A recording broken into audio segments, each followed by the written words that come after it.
माढा लोकसभा मतदारसंघाचे राष्ट्रवादी काँग्रेस शरदचंद्र पवार पक्षाचे खासदार धैर्यशील मोहिते पाटील यांना केंद्र सरकार गिफ्ट मिळाले।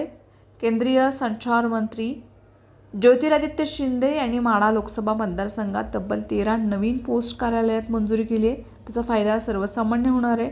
पोस्ट कार्यालयामुळे चोखंग सेवा, पत्रव्यवहार, आधार लिंकिंग, विमा योजना आणि टपाल योजना या सुविधा नावात किंवा जवळच्या भागात उपलब्ध होणार आहे। माढा लोकसभा मतदारसंघात मंजूर झालेल्या 13 नवीन पोस्ट कार्यालयांपैकी सर्वाधिक कार्यालये राज्याचे ग्रामविकास मंत्री तथा सोलापूरचे पालकमंत्री जयकुमार गोरे यांच्या मान तालुक्यामध्ये असणार आहे। याबाबतची माहिती खासदार धैर्यशील मोहिते पाटील यांनी दिली आहे।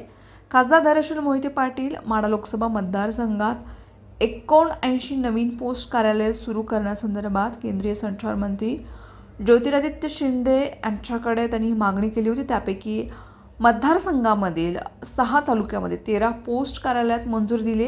ही सर्व पोस्ट कार्यालये येत्या 31 ऑक्टोबर 2025 पर्यंत सुरू होणार आहे। ग्रामीण भागातील नागरिकांना केंद्र सरकारच्या विविध योजना पोस्ट कार्यालयात सहजपणे उपलब्ध होणार आहे। केंद्राच्या विविध शासकीय योजनांची अंमलबजावणी होण्यासाठी या कार्यालयाची भूमिका ही महत्त्वपूर्ण ठरणार आहे।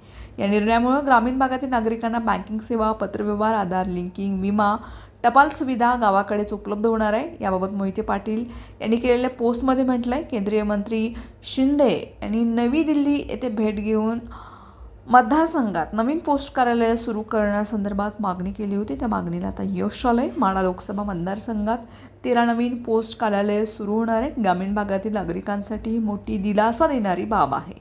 नवीन पोस्ट मंजूर केल्याबद्दल मी केंद्रीय मंत्री ज्योतिरादित्य शिंदे यांचं मनपूर्वक आभार मानतो, असंही मोहिते पाटील यांनी नमूद केले।